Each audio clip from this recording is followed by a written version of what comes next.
almost every day. When I meet friends, people, they ask me how to meditate, what is to be done during meditation, and what is meditation. So each one of them, I tell them we will be having a talk which you might attend. Otherwise, I would have to repeat what I am going to say at least 10 times a day. So we are here.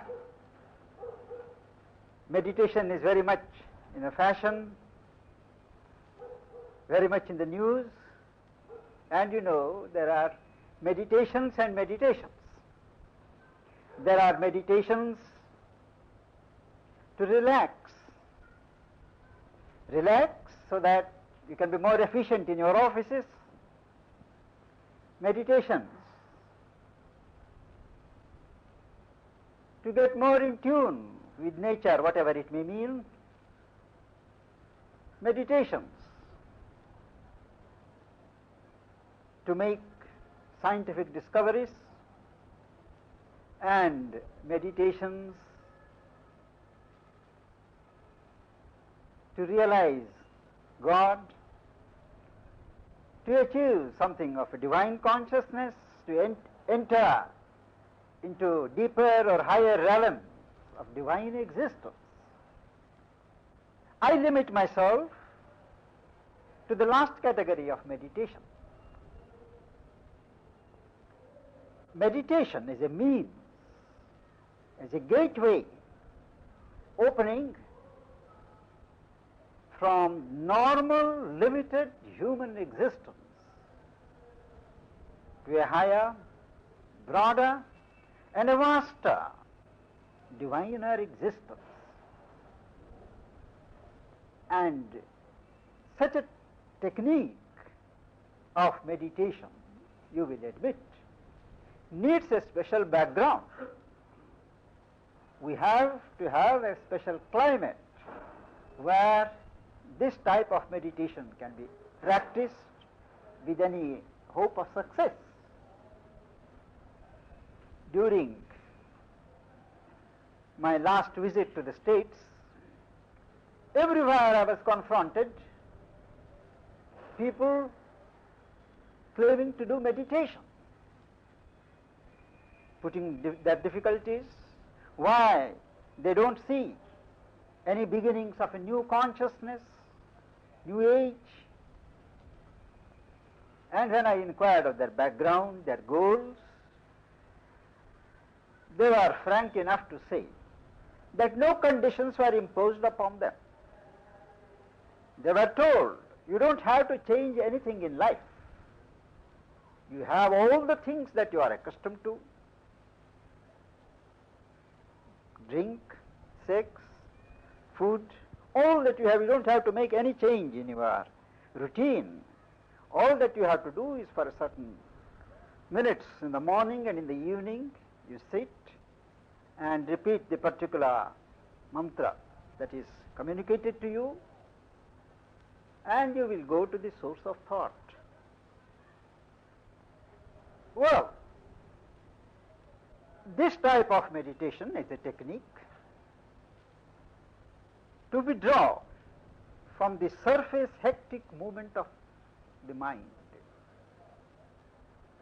Nothing more. It is only a window opening on certain possibilities. But thereafter, it is presumed that lot of homework has to be done, lot of follow-up work has to be done, but nobody does it. Similarly, there are other panaceas offered to the modern mind in order to get accepted, that you don't have to have any inhibitions, any kind of conditions. All these man-made, mind-made restrictions only inhibit you, limit you. They prevent you from attuning yourself with nature. So they say, when you get angry, just get angry. When you want to hit, hit it. Don't impose any restriction on yourself. These are all regressive disciplines which man should overpass. What happens when we follow this facile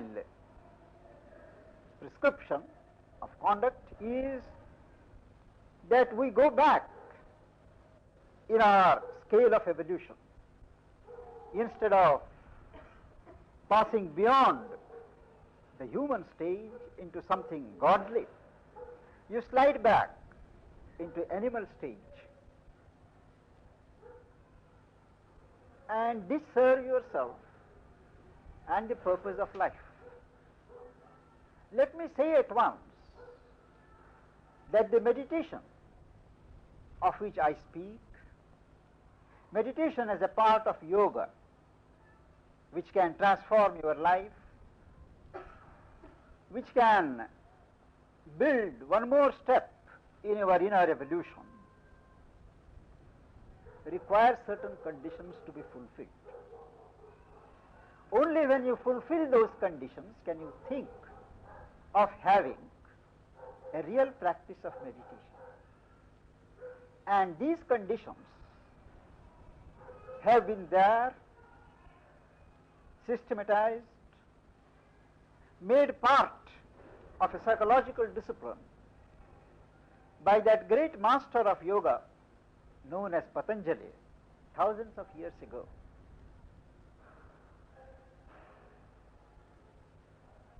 And he begins saying that before you can practice any type of meditation, yoga, you must pattern your life in the mold of certain injunctions and observances. He gives first a set of 5 negative conditions, followed by 5 positive conditions. These are to be woven into the texture of your life, made part of it, so that whatever practice of yoga or meditation you follow, it becomes meaningful, it becomes productive. And the first condition, he says, is ahimsa, non-violence. Non-violence, not in the sense of an external non-violence. Sri Aurobindo observes somewhere, even if you desist from physical violence, there is what is called a soul violence, which can be 1,000 times more destructive than physical violence.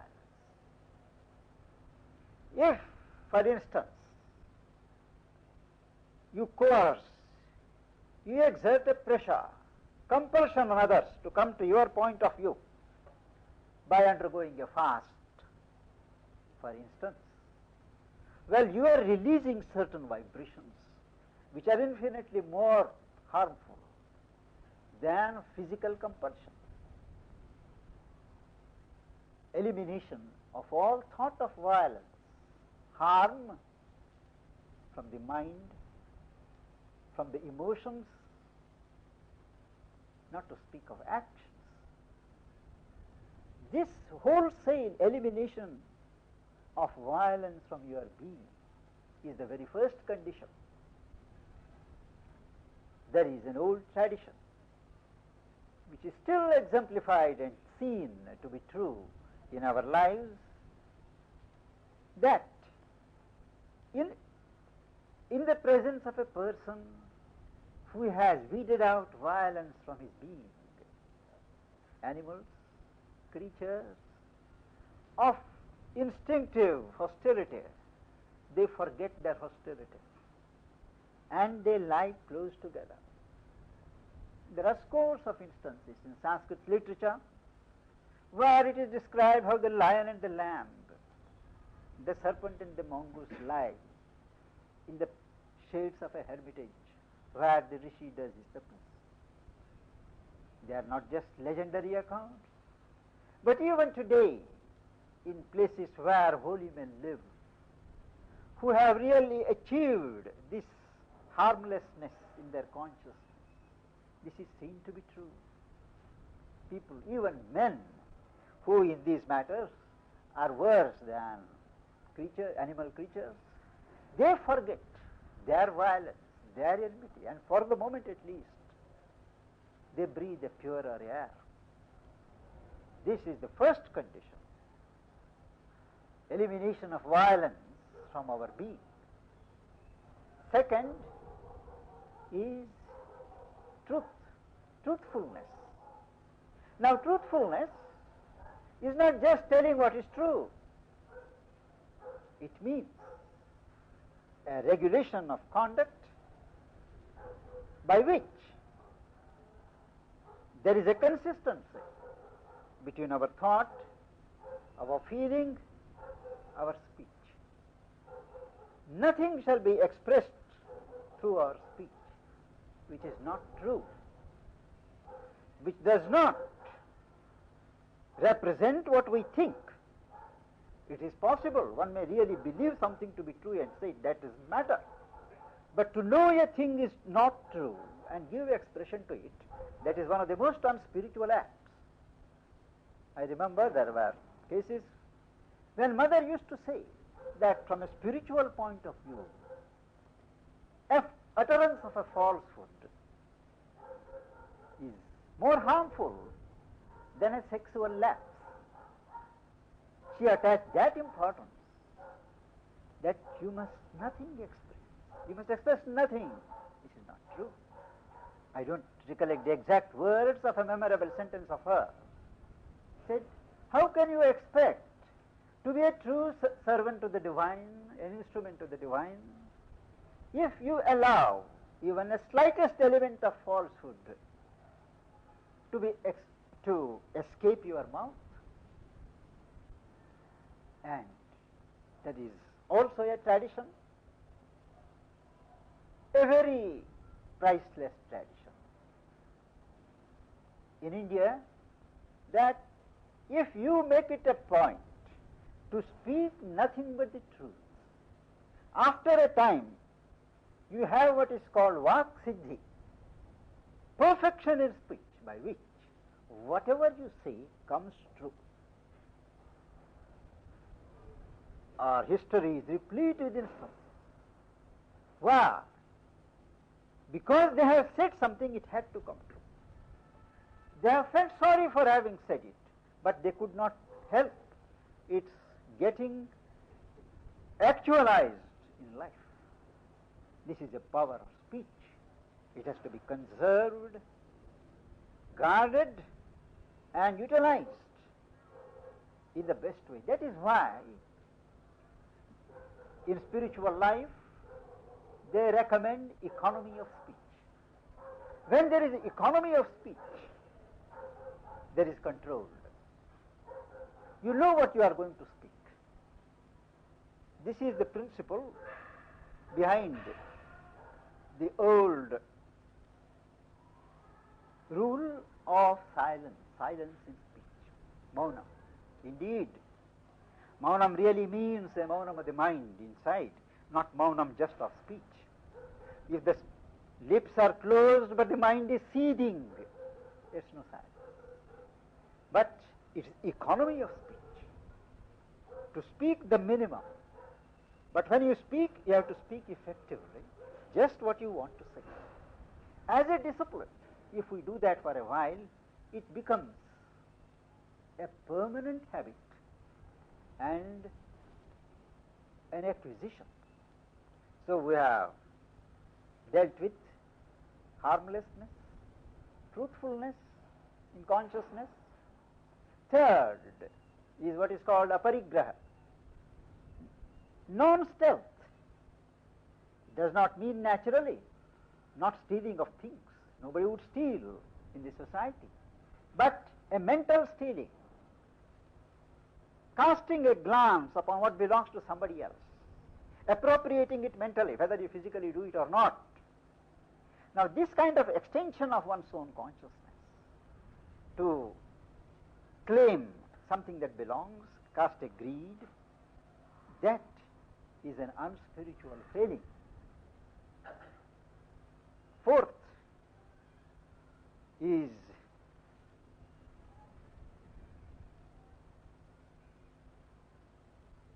non-acceptance of gifts. Now, non-acceptance of gifts, there is a great psychology behind it. It is not that you don't accept gifts, but gifts, loaded gifts, gifts which are given with a certain calculation. Now, this is called, when you accept a gift, you accept what is behind it. You accept a claim of the others. You lay yourself under obligation of those. If the gifts are spontaneous, if they are given on a spurt of emotion, love, goodwill, well, it is an offense to reject it. One has to respond in the same spirit. But where they are given with a purpose, it is best not to get under obligation, because the intention in giving is to get that person obligated. All these, then the fifth one is what is called Brahmacarya. Now, a lot of havoc has been caused by a misunderstanding of what exactly this word means. Now, literally, Brahmacharya means, charya is conduct, way of life. Brahma is the reality. A way of life leading towards Brahma, whatever that may mean. It does not mean a hard and fast rule of absolute continence. There are categories of people. At the stage of a student world, one would say, yes, absolute continence.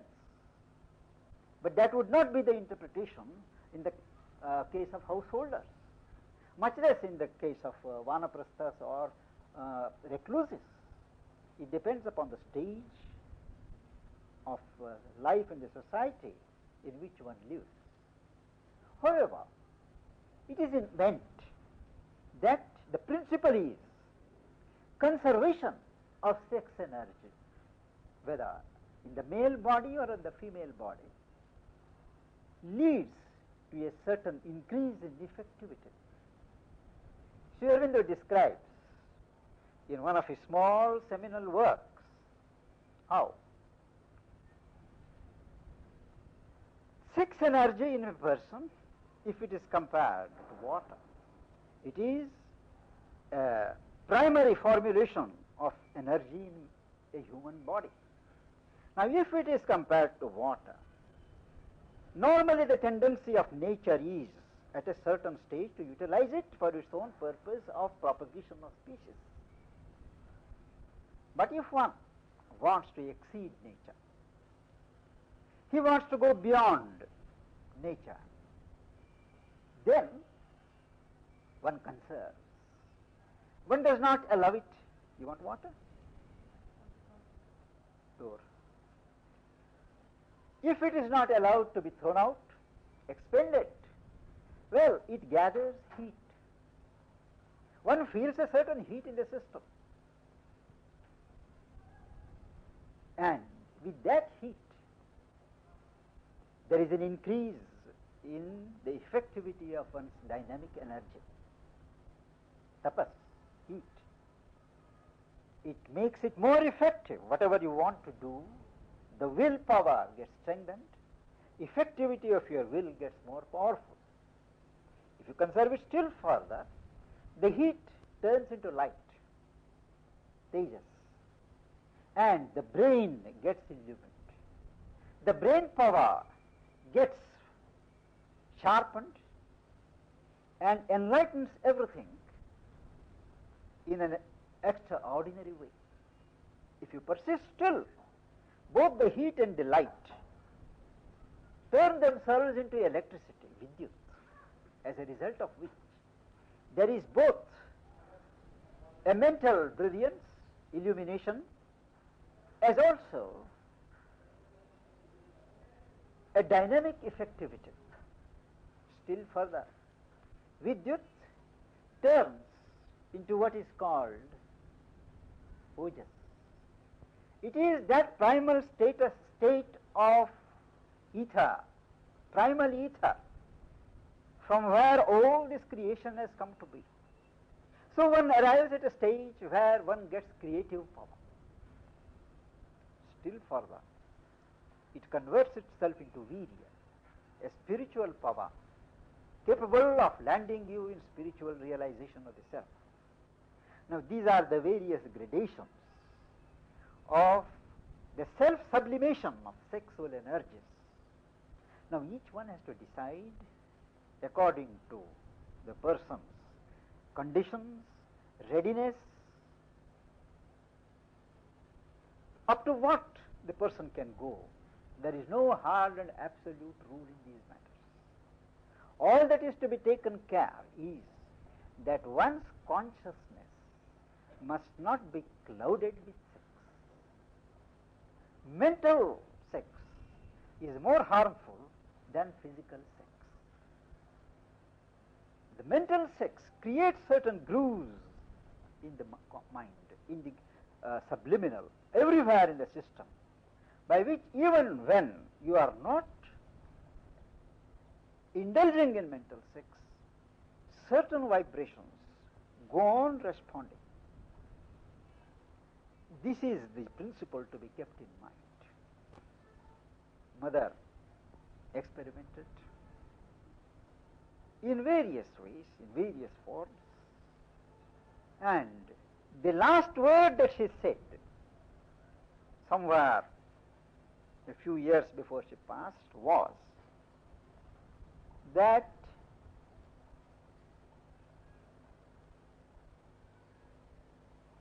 sex is not, abstention from sex is not something to be imposed on a person. If it is imposed, it becomes untrue. One must feel from within the irrelevance of sex. When one arrives at that stage of evolution, one feels it pointless. It just drops off and one feels tainted, impure. It is that stage when one is really free from sex. Mother used to always say that in India they make too much of sex. Negatively. If in the West they do too much of it in certain parts positively, we here do it negatively. Let us have a healthy attitude. It is something of nature. It is a vestige of the animal past. It is not going to have a future in the new age of spiritual consciousness. Mother was very definite about it, that it will not continue to play a part in future evolution of man. What method nature is going to devise for the continuation of the species is still a secret. We have completed the first 5 negative conditions, and then we come to the positive 5, what are called niyamas. First is cleanliness. Now this cleanliness again is not an outer cleanliness. Taking bath 10 times doesn't make one clean. It is an inner cleanliness. In one of the ancient Upanishads, there is an important passage where he said, Ahara Shuddhau Sattva Shuddhi. In the purity of food lies the purity of consciousness. In the purity of consciousness lies remembrance. When there is remembrance, there is a release from the knots of ignorance. Commenting upon this, no less a person than Acharya Shankara, he says, here food, ahara, does not mean kitchen food. It is what is brought near. The thoughts that we think, the feelings that we have, that is the real food. It is not just physical food.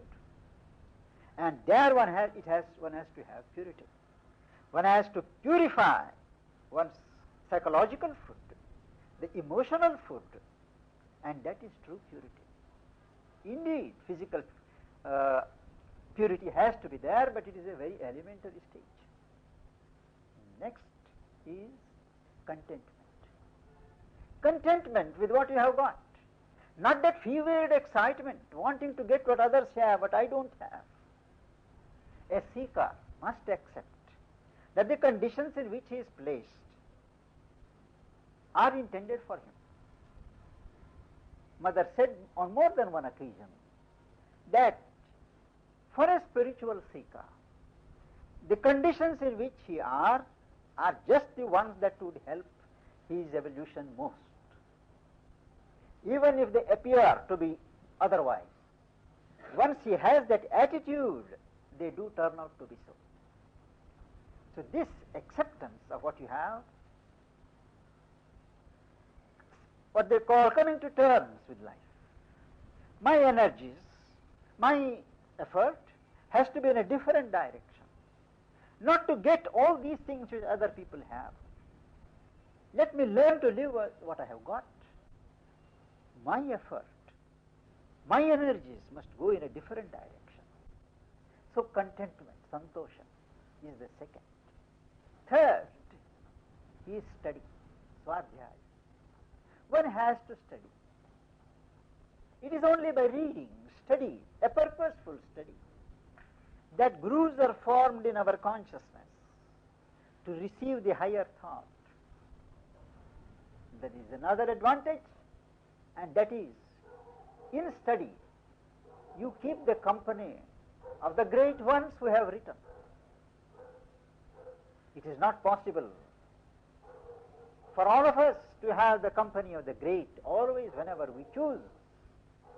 As Sri Aurobindo observes humorously, somewhere the great ones do not always come to our doors, nor do we know where their doors are. So, we have the blessings of God, in that there is a vast literature, mystical literature, spiritual literature, recording, communicating the experience of a divine consciousness that they had. Each word, Mother says somewhere, is a battery. Each word of such writings is a battery of those vibrations. When you take them, when you read, you automatically keep company with those ones, share their consciousness, allow them to grow in you. That is why they insist upon study. Some part of the day one must keep aside. We never miss a paper, however busy we are. We never miss the daily newspaper. But do we take the same precaution? Do we have the same preference, say for the Gita, the Upanishads, or any spiritual writing like the Synthesis of Yoga or the Life Divine essays in the Gita? We say we have no time. Well, that is the thing that should not be done.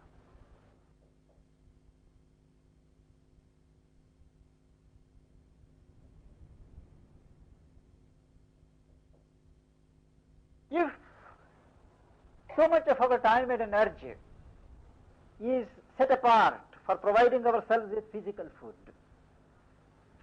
some part of it can certainly be kept for providing ourselves with spiritual food.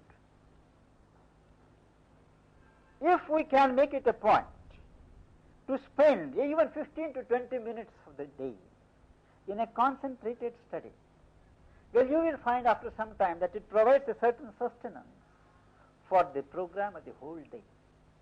And it goes on working. Mothers used to say that a book like Life Divine, whether you understand it or not, when you read, she says new cells are formed. The very fact that you read, you are exposed to those vibrations. And there are grooves, new grooves, and new cells are formed. So after a time, you suddenly begin to understand. Why you understand? Because new cells are formed. So, swadhyaya, study, and then tapas. Tapas means not austerity in the sense of imposing hardships on us, standing in the sun or always, dipping yourself in water, sitting near the fire, fasting, denying yourself food, and all that. It's not that. Tapas means concentration of energies for any purpose. Normally, where all our consciousness faculties, energies are spread in 100 directions. They are to be drawn together and conserved. The area of their spread out has to be narrowed. This is called tapas. Incubation of energy. Conservation and incubation of energies. And then Ishvara Pranidhana, that is surrender to God. Realization that with all these, the best that human effort can do is but little. The challenge is so big. The call is so deep. The problem is so vast that human intelligence, human will can't meet the situation by itself. So one links oneself to a higher power, to a higher will, and that is by surrender to God. One links one's will to the divine will by surrender. Now surrender is easier said than done. Surrender is a process. One never achieves it in a day or in a month or in a year. It requires considerable time of part of lifetime to work out surrender in day-to-day activities. To centrally decide, either in the heart or in the mind, that I am going to surrender, that I surrender to the divine, is the starting point. Thereafter, in the measure of your sincerity, you translate that determination into practice. And this detailed working of surrender into practice is what is called consecration. A sacred translation of the will to surrender in life. When all these things are systematically, simultaneously worked out into your life, you are ready to enter spiritual life, to practice meaningful meditation. It is not that one has to wait for all 1, 2, 3, 4, 10 things to be done. But one starts. All these things are to be simultaneously started. And they are not things that are going to be completed in a day or two. They take time. But one has to have that sense of movement, sense of participation in this program, individual program. There is a facile belief among my fellow sadhaks following the yoga of integral perfection, that we don't need these yamas and niyamas. It is 100% wrong belief. Sri Aurobindo and Mother took it for granted that before a person turns to such a serious quest, one has equipped oneself with these qualifications. In one of the chapters in the Synthesis of Yoga, Sri Aurobindo emphasizes, makes it clear that a minimum moral and psychological purification is indispensable before one can really proceed in this yoga. It is this he means, that one has observed these precautions, imbibed these disciplines. Now after that comes the question of asana. When you are mentally ready, psychologically prepared, emotionally tranquil, afire with a certain thirst for a divine peace, a divine seeking, first is the asana. What posture you are going to take? Our body is normally so restless. I cannot normally sit in a place for more than 5 minutes without shaking either my legs or my fingers. And this restlessness in the body distracts the attention. One has to learn to sit in one place, immobile, without movement. And for that, there is a whole science. We need not go into those complicated postures. But there are certain postures which promote a feeling of solidity, stability in the body, where you forget the body. The true test of an asana is that you forget the body. You just think of what you want to think without being pulled either by a pain in the joint here or a stretching somewhere. And an asana can be that which, as Patanjali says, in which you feel the most at ease. What is an asana for me may not be an asana for you. Sri Aurobindo used to observe humorously that his asana was walking. He used to walk, daily 7 to 10 miles, where he lived. And before the ashram formed, what was called the guest house where he stayed, the floor on which he walked every day, it had made a regular furrow from one end to the other. So when he left, some foolish people went and put cement. It would never have been done in any other country.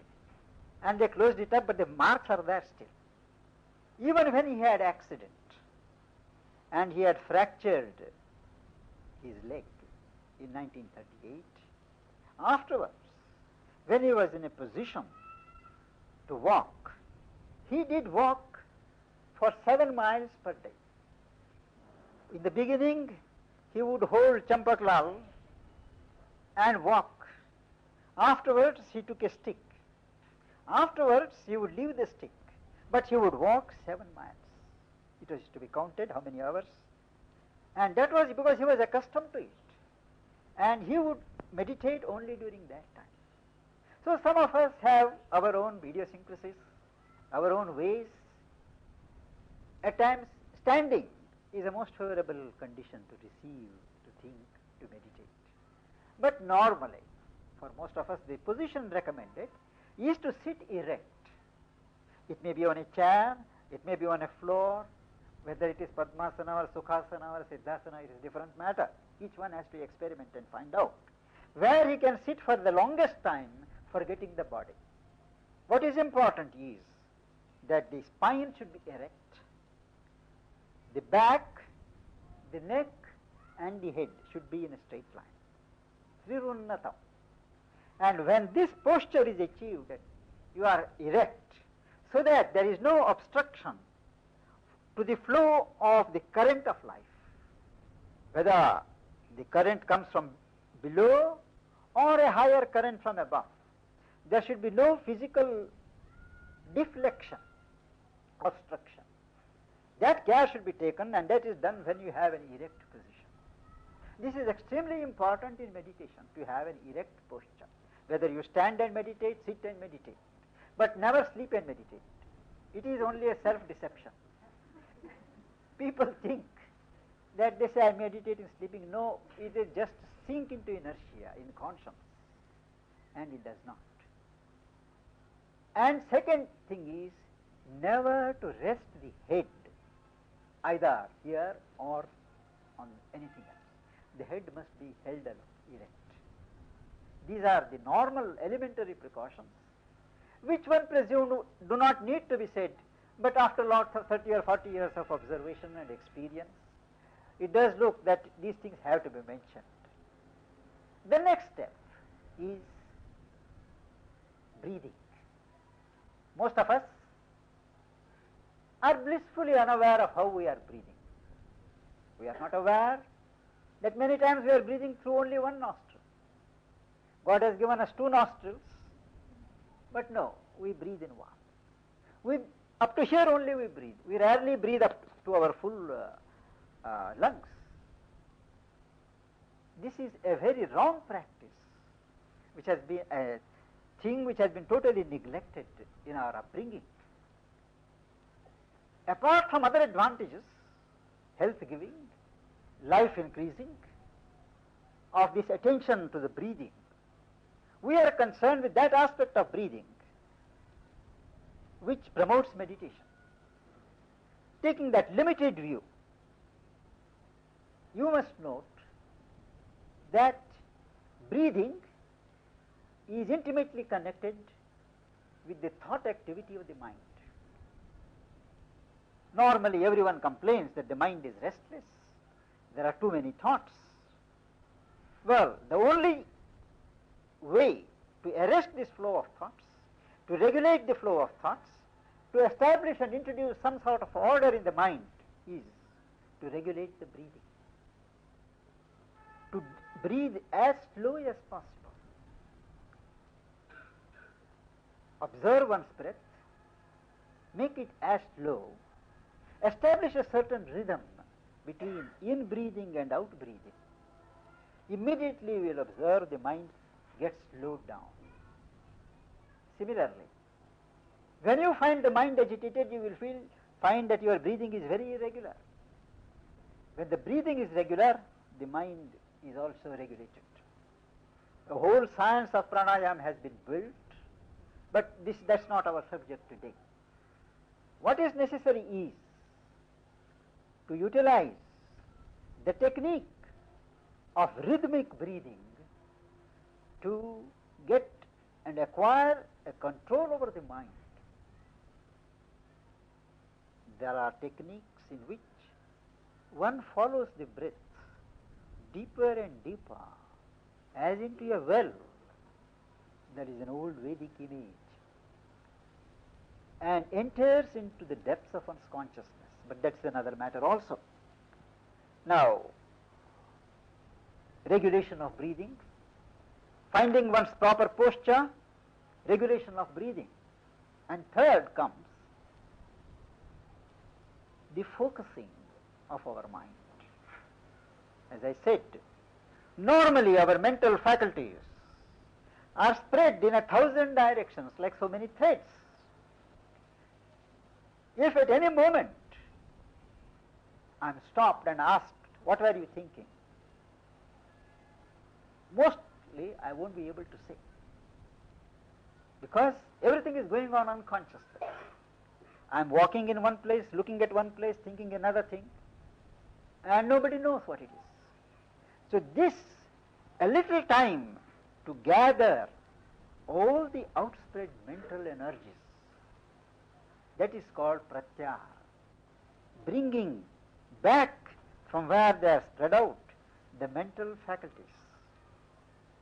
Once you bring them close, thereafter you can't just bring them and keep them. In the very nature of things, they demand something on which they are to be fixed. So that is where you call concentration. That is, you choose something on which all these things are focused. All your thoughts, faculties, emotions, they are focused. Now what is that thing going to be? It varies from person to person, from system to system, from need to need. It can be a form that represents God to you, a form of beauty, or a sound which has certain pleasant associations, what they call mantras, or a movement, a feeling of a presence, a flame, true flame or an imaginary flame, a true flower or an imaginary flower, whatever it is, or even an idea, a thought. The divine as love, the divine as consciousness, as power, whatever it is. So you have either a form or a thought, an idea or a sound, on which you focus your attention. This is called dharana or mind. Concentration. In the very nature of things, this concentration cannot last for more than a few minutes. It becomes highly unnatural should you try to prolong it beyond a certain limit. It imposes a strain, and meditation is anything but a strenuous process. It has to be a natural and a spontaneous process.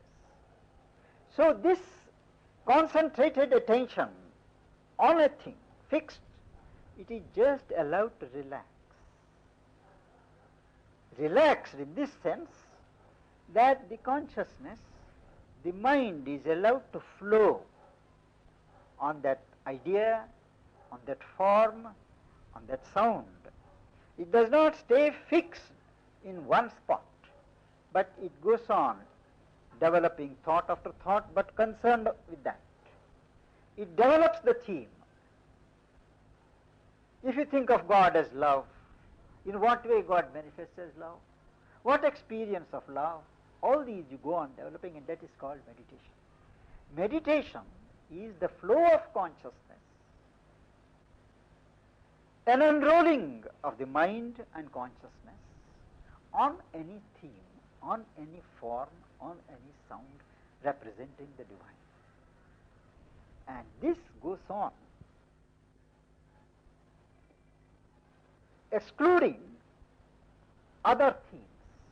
The important point is, even though the mental faculties and consciousness is released to flow, like oil from a wick is the classical simile. There is a continuous, uninterrupted flow of oil in the wick. That way your consciousness flows.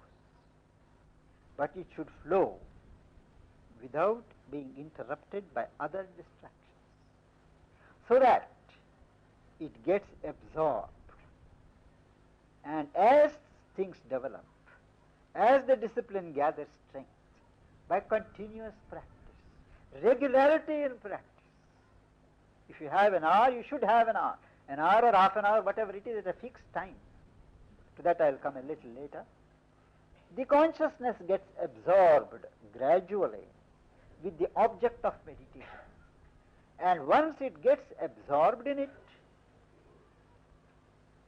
the difference between the meditator and what is meditated upon, it gets less and less. And one becomes one with that object. This becoming one with the object is called the beginnings of Samadhi, a trance condition. There are 7 or 8 varieties of Samadhi, into which again we need not enter because it doesn't concern our immediate question, subject. You will ask, when you start meditating, easy enough, but there are thoughts, there are distractions. At least 1,000 people must have asked. The moment we sit, we get invasions of thoughts. They are not there when we are normally busy doing work. But the moment we sit for meditation, there is this rush of thoughts. How to stop? Now, it is not true that the thoughts are not normally there. They are there always. There is a universal thought current about us, but we are not cognizant of it.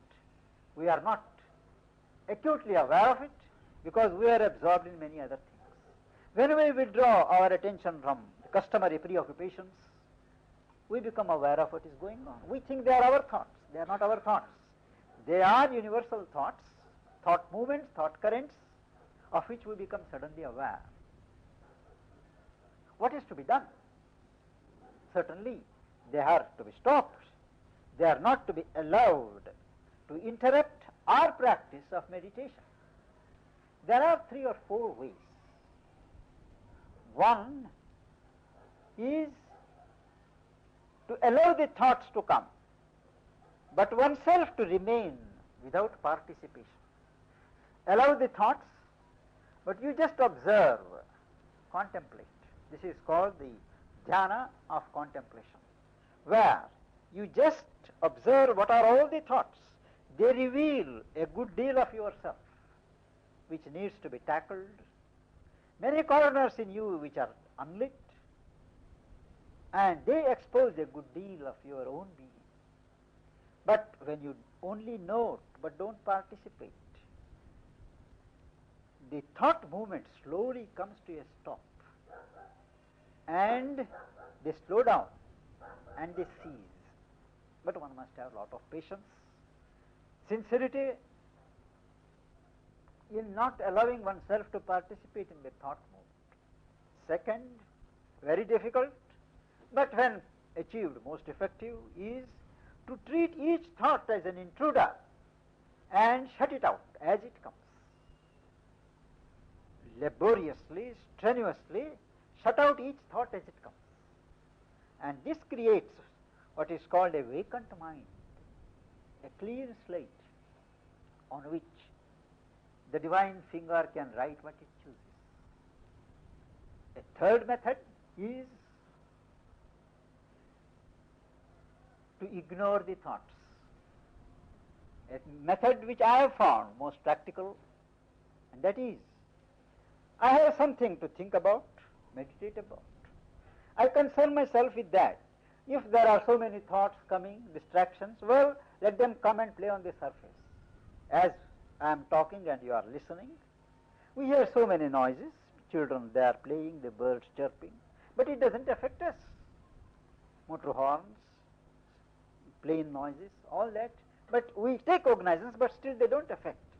Now, they are to be allowed to run about on the surface without prejudice, without being allowed to interfere with our flow of thought, our flow of meditation. This leads in course of time to what may be called a bifurcation of consciousness. A major part of the consciousness centered round the inner quest, and the outermost periphery given to mechanical activity. And when this takes place, a bifurcated consciousness, it becomes very convenient in day-to-day life. You are always centered in a poise, a spiritual poise, in touch with your reality. But the outer nature, outer mind, busies itself with routine, mechanical activity of day-to-day life. So this bifurcation of consciousness is a distinct contribution that the practice of meditation can give to make our lives more effective. Embrace both the spiritual and the material side of life. Now, another point which I had held over is regularity in meditation. Is it necessary to have certain fixed timings for meditation, or one meditates when the mood is on? When Sri Aurobindo was asked this question, whether it is not enough to work for the divine, cultivate devotion, or it is necessary to have a fixed hour for meditation, he said one must have fixed hour. One must train the system, the mind, the heart, the emotions.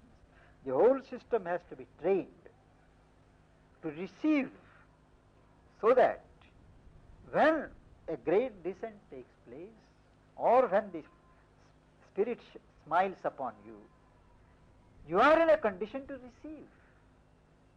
So a regular discipline is necessary. To sit every day for certain part of the time, maybe 10 minutes, maybe 15, maybe half an hour, but never more than an hour. It becomes mechanical. It becomes routine.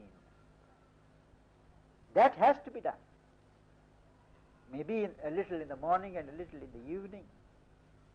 And the time that is most favorable is when nature is most favorable. And the time when nature is most favorable to this meditative movement, recollection of consciousness, is when the night and the day fuse into each other. That is the dawn, the hour of dawn. Similarly, when the day melts into the night, the dusk. These are moments when the active energies of nature are either going to sleep or still asleep. They are not yet awake. And that is the time when nature cooperates. That is why our ancients called this the Brahma Muhurta, the hour of gods. Maybe it is normally taken to be an hour and a half before sunrise. evenings after the sun sets. People living in cities, they have to create, I suppose, their own hours of God. Because when I mentioned something of this, I think it was in London, they had the sun even at 9 o'clock at night. 9 o'clock at night, the sun was there. I was there in June when I was on my way back. Now what are you going to tell them, what dusk hour? Morning you see the sun at 4 o'clock. So one has to find one's rhythm and adjust those things. But what is important is the regularity. It is a truth, an occult truth of life, that there is a certain cycle, a rhythm in things. When you establish a rhythm, there is always a tendency for those favorable things to wait for you at that time. And Mother said, you are not honoring the understanding by not being punctual. If every day you come for study, say you read, meditate at 7 o'clock in the morning, after some time, something gathers in the atmosphere favorable to your endeavor precisely at that time. And if you don't honor it, after a few disappointments, it withdraws.